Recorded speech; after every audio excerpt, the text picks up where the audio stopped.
Bienvenidos a Radio A, la estación que nos hermana. Comenzaremos con un poco de humor al leer el siguiente poema. ¿Quién me iba a decir que me iba a enamorar de un banquero con gafas de Bombay? Ridículo, absurdo, debo haber perdido la cabeza. Estoy casado, soy padre, hombre de negocios internacional, un cínico. Sin embargo, aquí estoy, revoloteando en tu entorno, con la misma insistencia que una polilla alrededor de una llama, asombrado, temeroso, esperando secretamente que este yo se acerque lo suficiente para inmolarse. Este fue el poema Banquero con gafas de Bombay, escrito por Wayne Lee Worman, dedicado a Ramesh Balseca, con el que damos una afectuosa acogida a Andrés Rodríguez, músico, director de Mente Uno, maestro de un curso de milagros, que ha desarrollado cursos como Mente Cuántica que impartió en México, del cual vio la luz el proceso del pensamiento. Ha sido fundador y presidente de la Asociación para el Desarrollo de la Paz Interior en España, y como él se autodefine, un simple personaje al igual que quien les habla. Por lo que en esta entrevista intentaremos indagar qué es lo que hay detrás de Andrés. Bienvenido, Andrés, ¿cómo estás? Hola Joaquín, ¿qué tal? Bien hallado, muchas gracias por la invitación. El poema anterior nos habla sobre el enamoramiento. ¿Qué es lo que nos sucede cuando nos enamoramos? Parafraseando a Borges, ¿será Andrés que vemos al otro como Dios nos ve? Cuando nos enamoramos, te diría que lo que ocurre es que se producen unas expectativas muy intensas. Precisamente estudiábamos últimamente en uno de los grupos acerca de que no tienes por qué prescindir de esas expectativas, sino enfocarlas de la manera correcta, puesto que la voluntad de Dios para ti es que estés completo y las expectativas siempre tienen que ver con esa búsqueda de compleción. Entonces se podría decir que a través del enamoramiento surge de una manera más fuerte que quizá con otros aspectos ese deseo o esa expectativa de completarte a través del otro, puesto que al creer ser un cuerpo, crees que a través del cuerpo del otro por fin vas a encontrar eso que sientes que falta. Así es, eso sería como lo que define el curso Un amor especial. Así es. Hay un poema de Tidor Rafka que dice, en el tiempo oscuro el ojo empieza a ver. ¿Podría interpretarse como que en la noche oscura del alma se activa la visión interna? Podría ser, digamos que por lo menos en la noche oscura del alma se pierde al menos la esperanza de encontrar lo que se está buscando a través de esa oscuridad. Así que no queda más opción que mirar en otra dirección, y como no hay otra dirección más que el espíritu, entonces la luz del espíritu por contraste aparece más brillante que nunca. Vale. Bueno, todos hemos tenido algunas experiencias así como noches oscuras del alma, pero a la pregunta típica, ¿qué soy yo? Se puede responder, soy lo que es consciente de mi experiencia, incluidas en esa experiencia las ilusiones. No, no deberíamos confundir conciencia con identidad. Conciencia, al fin y al cabo, es simplemente la recopilación de información que proviene aparentemente del exterior, de afuera, puesto que hablamos de interpretación. Entonces, no debería confundirse conciencia o interpretación con identidad. De acuerdo. Entonces, ¿cuál es la naturaleza de esta identidad? La naturaleza de esta identidad no puede ser simbolizada, por lo tanto, al no poder ser simbolizada, no puede ser tampoco comunicada, puesto que la comunicación se basa en símbolos. La naturaleza de esta identidad está más allá de todo símbolo, así que solamente puede ser reconocida. Se puede sentir, se puede transmitir. Hay un miedo, muchos miedos hay, pero un miedo en particular que le inquieta a casi todo el ser humano, que es el miedo a la muerte. ¿Podrías hablarnos de él, por favor? La muerte genera miedo porque supone el fin de todo aquello que hemos valorado y lo asumimos porque es parte de la experiencia vital aquí. Pero hay muchas formas de miedo, te diría. Cada vez que estamos, por ejemplo, en conflicto con alguien más y estamos discutiendo, estamos afirmando nuestro miedo a la muerte. Porque en definitiva, si tenemos miedo a desaparecer como identidad y partimos de que esta identidad es un concepto, el concepto del yo del que habla el curso en el capítulo 31, este concepto de uno mismo se pone en peligro, de hecho está en peligro constantemente, puesto que no proviene de la realidad. Así que cada uno que niega esa identidad en forma de concepto que yo intento proteger, está poniendo en evidencia su debilidad. Podríamos decir que estamos defendiéndonos de la muerte constantemente en cada interacción, a no ser que lo hagamos desde el lugar correcto. Por eso hay muchas formas de muerte y por eso se afirma también que el que muere encuentra la vida eterna, que significa el que prescinde de ese concepto de sí mismo, reconoce la realidad de su identidad. Más quien protege su vida, la perderá. Quien protege su vida asociada al cuerpo y al concepto del yo, inevitablemente la está perdiendo en cada instante porque es una identidad ficticia. Nos dice el poeta, hablando de eternidad, William Blake: la eternidad está enamorada de los productos del tiempo. ¿Eso significa que la fuente de la vida temporal es la eternidad? La fuente de la vida temporal es la eternidad y podríamos decir que esa eternidad está jugando a olvidarse de sí misma y ha llegado a un punto en el que se ha quedado tan embelesada de sus propias fabricaciones temporales que una parte ha perdido la conciencia de esa eternidad. ¿Crees que debe haber otra manera de comprender el mito de la separación? Una amiga me sugirió que cambiara o reinterpretara ese mito para facilitar el estudio de un curso de milagros. Intentaré contar el mito con otras palabras ahora, pero no creo que funcione. El paraíso es sinónimo de la inocencia. Es posible que esa inocencia se haya extraviado cuando hizo su debut el miedo. Por ejemplo, cuando el ser por primera vez dijo, yo soy, sintió miedo, porque ya era una entidad en el tiempo. Entonces se dijo, ¿de qué puedo tener miedo si soy el único aquí? Y de inmediato se sintió solo. Y deseó que hubiera otro. Y entonces sintió deseo. Y se hinchó, y cataplum se dividió en dos. Se volvió macho y hembra, y engendró al mundo. Andrés, ¿por qué sin importar cómo contemos el mito siempre nos conduce a la separación? Porque el mito es una forma de representar esa situación que ocurrió en la mente.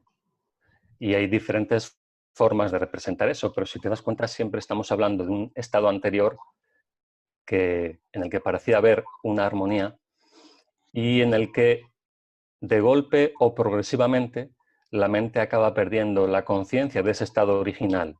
Y a eso se refiere el curso precisamente como la separación, ya lo sabemos. Entonces, diferentes religiones o diferentes sistemas de creencia espirituales tienen su propia forma de representar todo esto. Pero, y afortunadamente, estamos hablando todo el tiempo de la misma situación, lo cual muestra que algo ocurrió. Incluso antropológicamente hay muestras, vestigios de que eso ocurrió hace una serie de años aquí en la Tierra, porque anteriormente no hay ninguna señal de conflicto, de guerra, de asesinatos, tal como a partir de cierto punto sí empieza a aparecer por todas partes la fabricación de armas, muestras de guerras, de asesinatos. Antes de ese momento, en la historia humana, no se dio ni un solo caso, salvo puntualmente, y no está muy clara cuál es la razón, pero si hablamos de situaciones puntuales o de algo que ya se naturaliza con el tiempo, evidentemente algo ocurre en determinado momento de la historia que muestra que hubo un cambio en la percepción.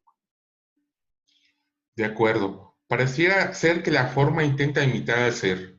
Algunos casos son como la luz, de la que se habla en la espiritualidad. Es calcada por la luz física, la cual puede viajar sin necesitar ningún medio, como si lo necesita, por ejemplo, el aire. El corazón simula ser el centro del ser, y además de contener neuronas similares al del cerebro, para hacerlo pensante, nunca enferma de cáncer. ¿Consideras que este paralelismo podría ser causado por el anhelo de lo que se llama regresar al hogar? Eso sería una forma de enfocarlo, aunque yo lo enfocaría de otra forma. Diría que, como afirma un curso de milagros, cada sistema de pensamiento es fiel a las premisas de las cuales surgió. Por lo tanto, es normal que a este nivel la mente esté recreando de alguna manera aquello que le dio origen. Porque no puede hacer otra cosa, no puede pensar más allá de lo que es intrínseco a sí misma. Así que la mente simplemente reproduce aquí, es como la inteligencia artificial. Aquí nos encontramos con un límite. Un ser humano no puede fabricar una inteligencia que exceda su propia capacidad de pensar. Puede quizá acelerarlo, no estamos poniendo en duda eso, pero no puede generar una inteligencia que exceda la suya propia, porque no es intrínseca a sí misma. De acuerdo, entonces vamos repitiendo lo que es nuestro patrón de origen. Algunos hinduistas y también muchos occidentales creen que no se necesita llevar a cabo ninguna práctica espiritual, debido a que el ser ya es. Así que ¿para qué tratar de esforzarme para ser lo que ya soy? ¿Qué es lo que sucede con esta actitud? Eso es lo que llamamos normalmente bypass espiritual, que tiene que ver con haber comprendido intelectualmente algunas ideas, pero que no están a nuestra disposición hasta que no son un hecho en nuestra experiencia cotidiana. El curso dice que eres tal como Dios te creó, y eso aplica a los que conocen el curso, a los que no lo conocen, a los que están interesados o no. La diferencia en sus vidas es cuánto de eso que conocen intelectualmente pueden aplicar en su propia experiencia y cuánto de eso transforma su propia percepción o simplemente se queda en palabras superficiales. Claro que sí. El que no tengo, muchas veces se dice, no, no hay nada que hacer, no tengo nada que hacer, pero muchas veces se malinterpreta, porque lo irreal, es decir, las ilusiones, son nada, pero no lo aparentan, por lo que nuestro trabajo debería consistir en reconocer las ilusiones y deshacerlas. Y eso es precisamente en lo que consiste el perdón. Sobre todo porque aquel que cree en ilusiones está condenándose a sí mismo a vivirlas como si fueran reales. Y aquí a cada uno se le da lo que pide. Así que si alguien se conforma con decir que este mundo es ilusorio y sin embargo sigue respondiendo a él como si fuera real, perfecto, es lo que está pidiendo. Y aquel que reconoce que el mundo es una ilusión y está dispuesto a trascender esa ilusión, también se le da lo que pide. Hay justicia. Veo ahora que hablaste de esto que nos están llegando las preguntas del público, si te parece bien las leemos, y hay una que tiene que ver precisamente con eso. Uh-huh. Muy bien, aquí tenemos, dice Damiana Ortega, dice, yo entrego mis conflictos al Espíritu Sí. Santo, entrego mis problemas económicos, mis problemas amorosos, mis problemas de salud. Sin embargo, no me funciona. ¿Qué es lo que estoy haciendo mal o que me falta por hacer, maestro Andrés? Entiendo, por lo que dice, que esta entrega es como entregar un paquete y el espíritu no sabe lo que le estás entregando. No tenemos que perder de vista que el espíritu es nuestra propia mente y que las cosas tienen que tener sentido.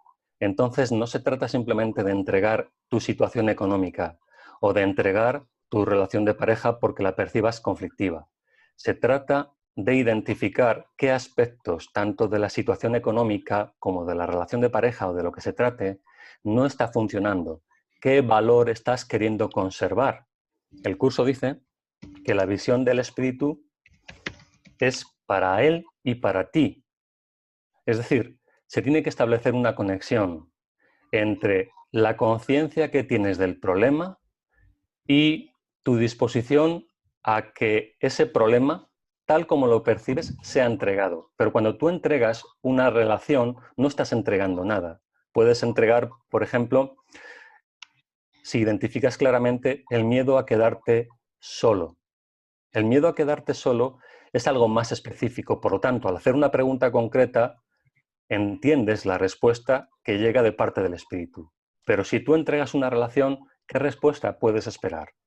Que seas bueno en la relación, que hagas las cosas bien, eso ya lo sabes. Se trata de hacer preguntas o identificar específicamente el problema, tal como tú lo percibes. Y más que el problema, te diría, el valor que le estás atribuyendo a ciertos aspectos del problema. Entonces debemos de escudriñar en la causa para poder conocer el efecto.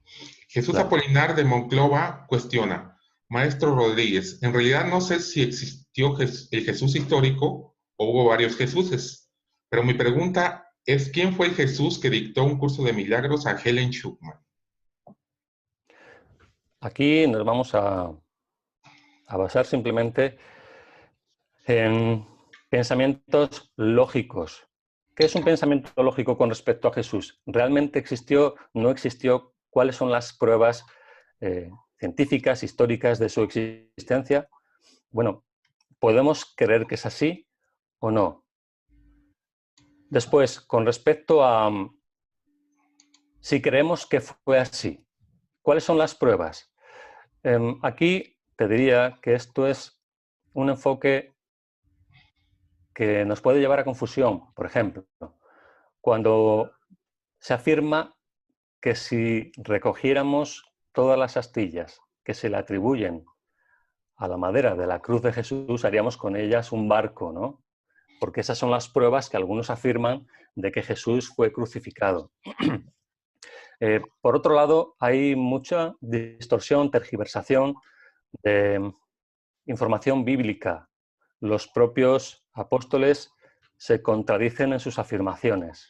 Si buscamos pruebas en ese sentido, estamos buscando quizá en el lugar equivocado. Si andamos buscando huesos, si andamos buscando sepulcros, nos estamos perdiendo lo fundamental de todo esto y quizá distrayéndonos.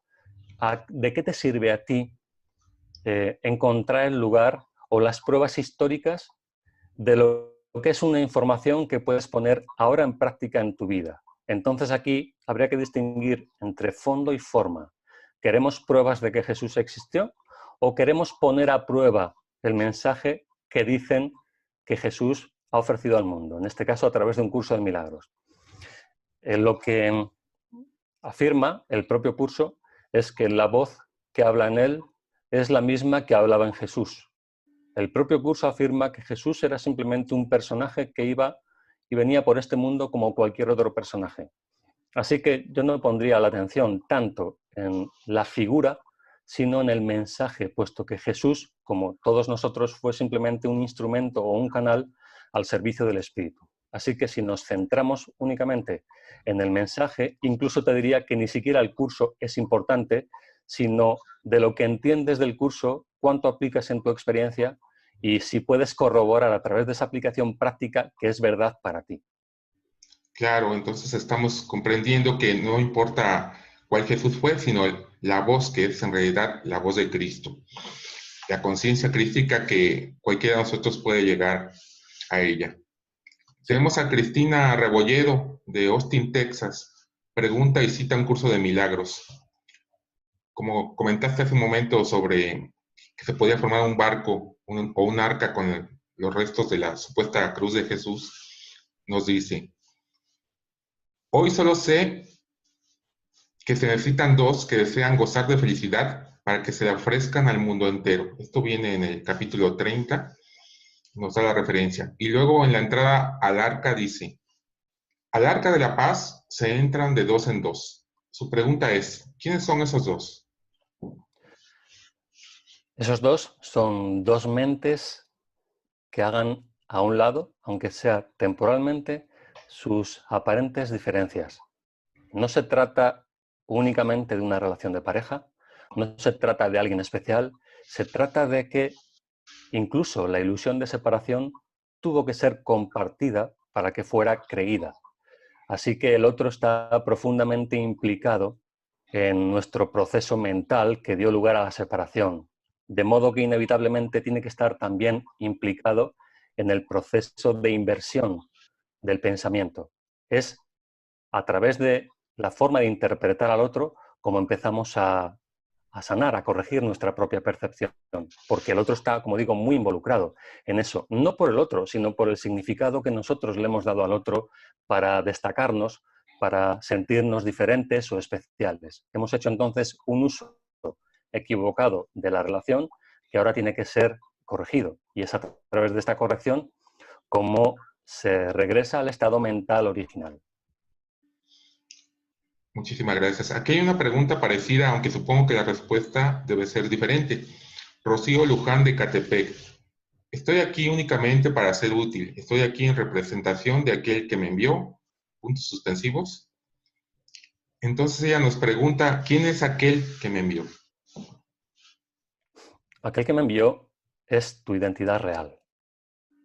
El problema de la separación le ha hecho creer a la mente con la que nos identificamos, que a su vez se identifica con un cuerpo, que somos un ser aparte.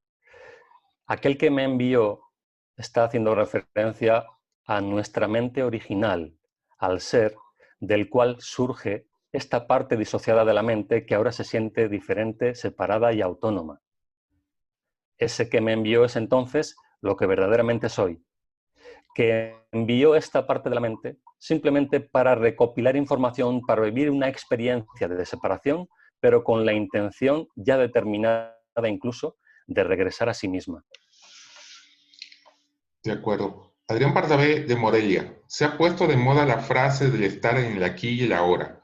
Pero como el tiempo es también una ilusión, podríamos hablar de simultaneidad al hablar de las experiencias.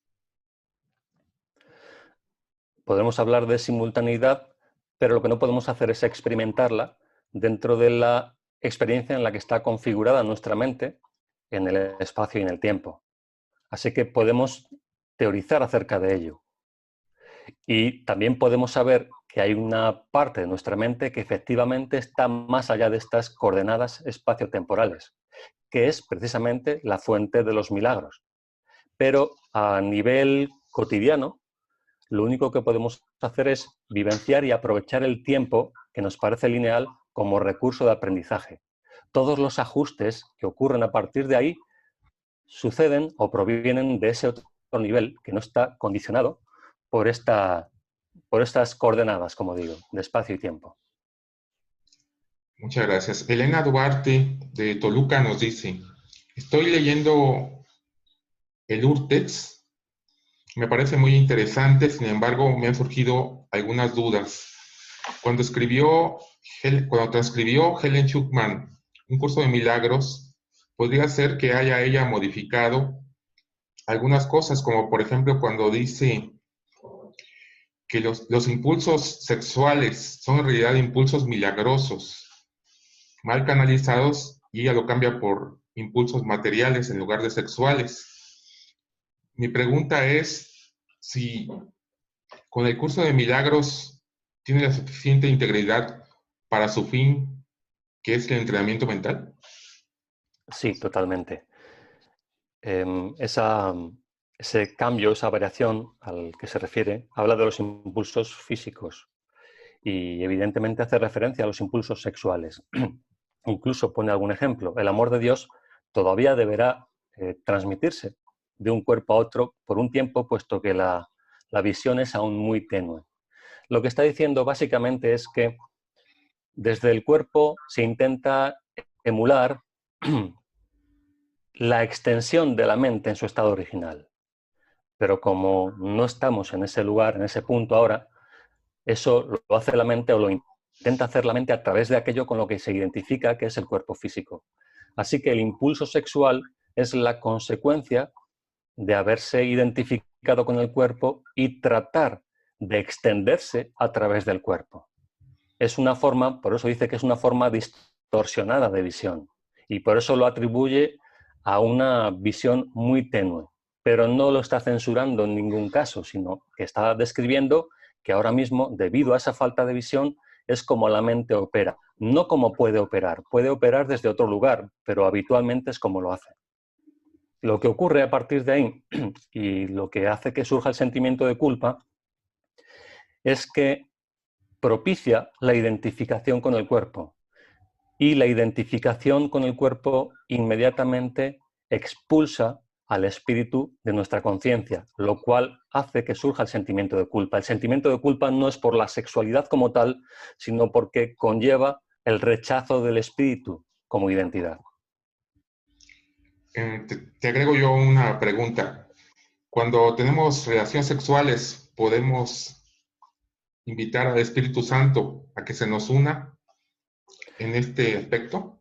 Eso deberíamos hacerlo en todo caso, no solamente a la hora de la relación sexual, sino que debería gobernar nuestra percepción en todo momento. Porque en todo momento, como dice el curso, estamos eligiendo a quién le pertenece el mundo con cada decisión que tomamos, si al espíritu o al ego, en función de lo que queramos reforzar en nosotros. Y el hecho de que a lo mejor alguien piense, ¿cómo voy a invitar al espíritu a una relación sexual? Es como tener a la suegra al lado, ¿no? Algo desagradable. Claro, eso muestra que hay una disociación y que pensamos que el espíritu no es algo práctico y lo estamos viendo como aquel que nos quiere privar de lo que nosotros valoramos. En ese sentido, el espíritu, la visión del espíritu tiene que quedar a un lado, puesto que pensamos que lo que valoramos es incompatible con el espíritu.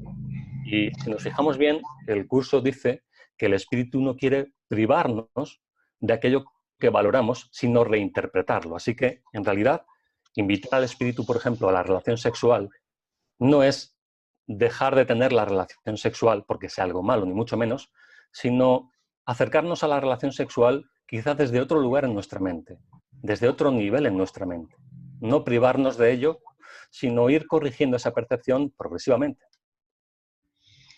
Muchísimas gracias. Juan Colín de Chihuahua nos dice, aunque tú ya explicaste lo que es la identidad y la conciencia, nos dice, la conciencia del no necesito nada, estoy completo, estoy pleno, podría ayudar a poner fin al sentido de la carencia. ¿Por qué es tan importante dejar de sentirnos carentes? Bueno, entiendo que cuando dice la conciencia de esa plenitud, significa haber logrado esa conciencia. Si logras esa conciencia, te das cuenta de por qué es importante. Porque si no, todo lo demás, todo lo que haces, todo lo que vives o interpretas, está siempre basado en un estado permanente de supervivencia. Y eso implica ataque, defensa, ver a otros como enemigos. Eso no es una situación muy deseable. Por esa razón, lo deseable sería trascender esa fantasía que se basa en la carencia. De acuerdo. Vicky Solís de Michoacán nos dice, ¿se puede comprender lo que es Dios o solo experimentarlo? Y hace una segunda pregunta. Cuando hablamos del Padre, ¿estamos sexualizando a Dios? Cuando es en realidad algo innombrable y libre de opuestos. Agrega, biológicamente la sexualidad ocurre mucho después de la creación. Como ejemplo, la amiba es asexuada y se reproduce por bipartición. Dios está más allá de los pares opuestos. ¿Acaso eso es lo único que se puede decir de él? A ver, repíteme la primera pregunta, por favor. Si la primera dice, ¿se puede comprender lo que es Dios o solo Vale. experimentarlo?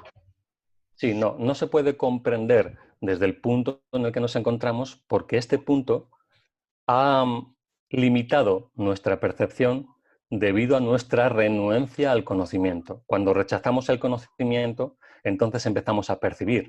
No podemos conocer cuando la función de nuestra mente en este momento es interpretar. El conocimiento no requiere de ningún tipo de interpretación. Así que si nos hemos puesto a nosotros mismos en estas condiciones, no podemos ahora pretender lograr aquello que hemos rechazado inicialmente. La segunda era acerca de simbolizar a Dios como Padre. Bueno, eso es una forma de, como digo, de símbolo, como causa y efecto. ¿Sí? Únicamente se está refiriendo a eso. No es importante si lo define como masculino o femenino. Seguramente lo menciona como algo masculino por una cuestión cultural, histórica, pero no por ninguna otra razón relevante. Y después habla acerca de la sexualidad, ¿no? La Así es. sexualidad, ¿cuándo surge? Podemos teorizar sobre esto, la sexualidad como una manera en la que, en lugar de... Estamos hablando aquí, cuando hablamos de sexualidad, estamos hablando de información celular. Entonces, si el experimento, por llamarlo de esta manera, consistía en que el conocimiento, debido a la experiencia de la especie, se iba transfiriendo de un ser al siguiente, en algún momento, según estas teorías, se ideó que el conocimiento impreso en las células de dos seres a un tercero aceleraría mucho más el proceso. No es lo mismo que la información de mi propia experiencia se vaya imprimiendo en mis células y de ahí surja otro cuerpo que yo pueda utilizar y que sea la acumulación de mi experiencia previa, a que si ese nuevo cuerpo contiene tanto mi información como la información de alguien más, de una pareja. Esa información conjunta, entonces, que es la información de toda la estirpe, de toda la especie, por separado, se combina en un nuevo ser. Con lo cual, el proceso de aprendizaje, el aumento de la conciencia es significativo. Muchas gracias a quien nos escribió y a ti por responder tan notablemente. Aquí tenemos a Mario Méndez de Bogotá, él está en Colombia. Nos dice, la ciencia históricamente navegaba por caminos que aparentaban ser diametralmente opuestos a la espiritualidad.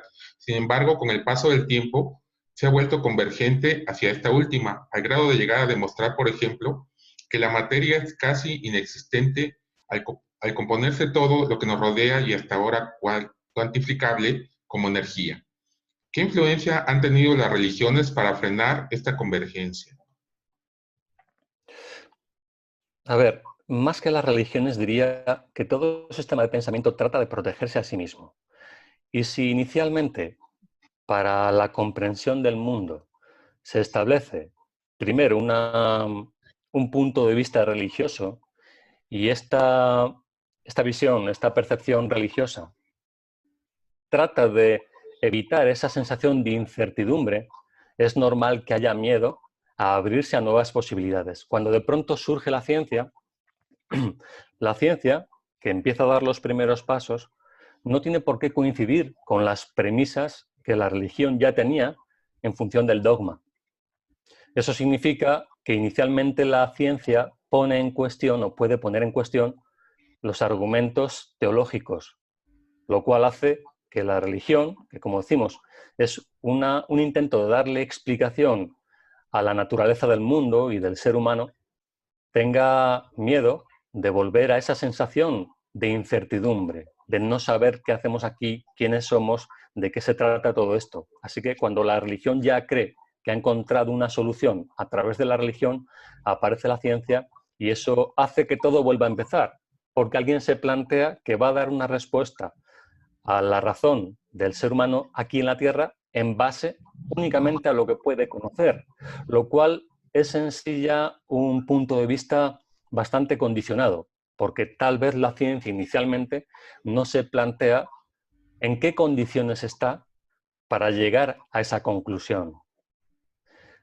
Yendo a la pregunta que nos hacía, esa es la razón por la cual la religión puede oponerse a la ciencia, porque es un sistema de pensamiento que trata de protegerse a sí mismo.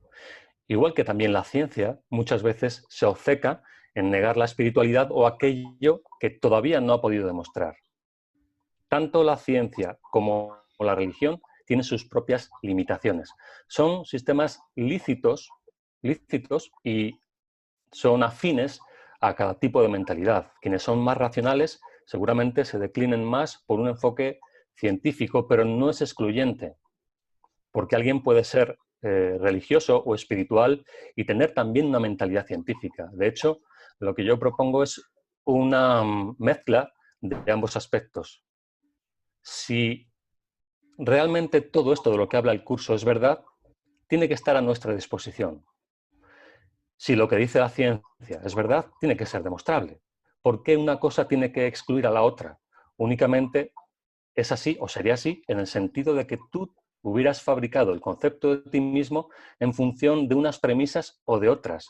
Pero si no tratas de identificarte, de buscar tu identidad ni en la ciencia, ni en la religión o en la espiritualidad, sino que comprendes, porque tienes una mentalidad abierta, que todo ello es un conjunto que puede ser muy útil para dar respuesta a la experiencia humana, no tiene por qué haber ningún tipo de conflicto. De hecho, un científico tiene que tener una mentalidad abierta, porque parte de hipótesis, de teorías, y un espiritual o religioso también tiene que estar abierto a que la ciencia, si sus creencias son ciertas, nunca van a contradecir esas creencias, ¿sí? Así que la idea sería un enfoque, como dice el curso con respecto a los medicamentos, un enfoque conciliatorio entre ambos aspectos.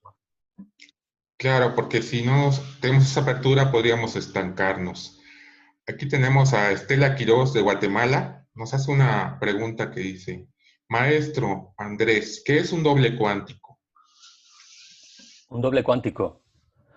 Pues he oído hablar de ello, pero la verdad es que no tengo muy claro a qué se refiere. Solamente me suena esa expresión, pero a no ser que lo explicara, porque tal vez tenga una analogía con algo que explique el curso. No te puedo responder. Bueno, aquí pone como referencia al científico francés Guinard, que habla sobre el doble cuántico y ella no lo ha comprendido bien, por eso pregunta y quiere saber si tendría algo que ver con el Espíritu Santo. Sí, eso te iba a decir. Según alguna explicación que alguien me ha dado sobre esto, no en profundidad, recuerdo que cuando se estaba hablando de esta cuestión, lo asocié inmediatamente al espíritu, siendo el espíritu parte de nuestra mente en otro nivel. Tal vez sí se pueda asociar, por eso decía que si se explica, tal vez se pueda asociar en este caso con el espíritu. El problema es que como creemos que el espíritu es algo externo a nosotros, podemos llamarlo doble cuántico, haciendo referencia a esa parte de nosotros mismos que se encuentra en otro nivel. De acuerdo, muchas gracias. Aquí tenemos una pregunta más. Ella es Sofía Méndez. Ella nos escribe desde Ciudad de México. Dice, no sé si tenga respuesta, pero dice, ¿cuál es la auténtica realidad de nuestro ser? La auténtica realidad de nuestro ser. Es una redundancia. La auténtica realidad de nuestro ser es espíritu, es pensamiento en la mente de Dios. Muy bien, pues aquí tenemos una más. Dice, Daniela, no dice su apellido, dice, la iluminación no es algo que se logra y que supone una adición a la conciencia, sino que es algo que implica un despojo y que supone un dejar ir. Sí, el curso dice en una parte, tú y yo somos iguales, excepto por el hecho de que yo tengo únicamente lo que proviene de Dios. Eso está hablando de algo agregado, que quienes no han llegado a ese punto tienen de más, que son sus ilusiones, sus conclusiones, sus distorsiones mentales. Efectivamente es un deshacer. Por eso el curso habla de la expiación como un proceso de liberarse, de deshacer toda esa madeja mental. No de ir acumulando nada, sino de prescindir de todo aquello que es completamente falso, pero que nos impide tomar conciencia de esa realidad de nuestro ser. De acuerdo. Paulina Pérez de Querétaro aprovecha y hace dos preguntas. Dice, Maestro Andrés, quien no duda de la independencia de los objetos frente a la mente, ¿puede considerarse un dualista? Y su segunda pregunta es, ¿cuáles son los niveles de la realidad no dual? Quien no duda de la relación de los objetos con la mente. De la independencia de los objetos frente a la mente. El curso se refiere a esto como ese estado que consideramos que está, ese espacio que consideramos que está vacío. Eso es precisamente uno de los engaños de la percepción. Considerar que la separación está determinada por el espacio que hay entre los objetos. Pero bueno, eso ya incluso científicamente se sabe que no es así, que hay materia, independientemente del nivel de sutileza, que está abarcándolo absolutamente todo. De hecho, por eso es posible la comunicación. Las ondas no pueden viajar en el vacío, así que tienen que utilizar algo para desplazarse. Esa idea de que hay vacío entre los objetos simplemente es una fantasía. Y la otra pregunta, repítela, por favor. Así como dice que cuáles son los niveles de la realidad no dual. Eso es una contradicción de términos. No hay niveles en la realidad. Los niveles forman parte del ámbito de la percepción. Si hablamos de realidad, una de las características precisamente de esta es que no tiene niveles, está unificada. De acuerdo, entonces los niveles los veríamos simplemente en el dualismo, porque Eso incluso es. al estudiar el curso de milagros empezamos con un nivel del yo con minúsculas y poco a poco vamos avanzando, ¿no? Hacia el siguiente nivel. Eso es. Y por eso el curso habla inicialmente refiriéndose a ti como si fueras un ego y poco a poco va intercalando ese tú como espíritu y no únicamente como ego, de modo que tu mente va estableciendo un puente entre la idea que tienes de ti mismo y lo que realmente eres. De acuerdo. Andrés Osorio, es tu tocayo, de Campeche, Sí. dice, si el yo es una ficción desde el cual se sostiene la realidad, entonces la liberación es igualmente ficticia, pues no hay alguien al cual liberar. Entonces él agrega, simplemente habría que integrar tal vez al yo con mayúscula. El yo como soporte de la realidad no es posible. El yo no soporta, no sostiene la realidad. Más bien, el yo surge como consecuencia de negar la realidad. Ante la negación del espíritu, la mente tiene que inventar una identidad a la que servir, puesto que la mente es el aspecto creativo del ser. Como ha sido negada esa identidad real, surge en su lugar un concepto, que al ser una idea puede ser negada por otras mentes. Y eso nos remite a las leyes del caos. ¿Por qué? ¿Por qué tiene que mantenerse la idea de que hay una verdad para cada uno? Precisamente para contrastarte, para diferenciarte, para enseñarte a ti mismo que eres una identidad real. ¿Sí? Ahora, esa primera idea de que hay una verdad para cada uno implica la segunda, que para sostener esta primera, los demás, todos, sin excepción, tienen que ser tus enemigos, que es la segunda ley del caos. ¿Sí? Así, de esa manera se protege la primera. Yo existo porque tengo un concepto de mí mismo, pero siendo un concepto, ¿cómo podría asegurarme de que mantengo este concepto? Pues contrastándolo con el concepto que otros tienen del mundo de sí mismos.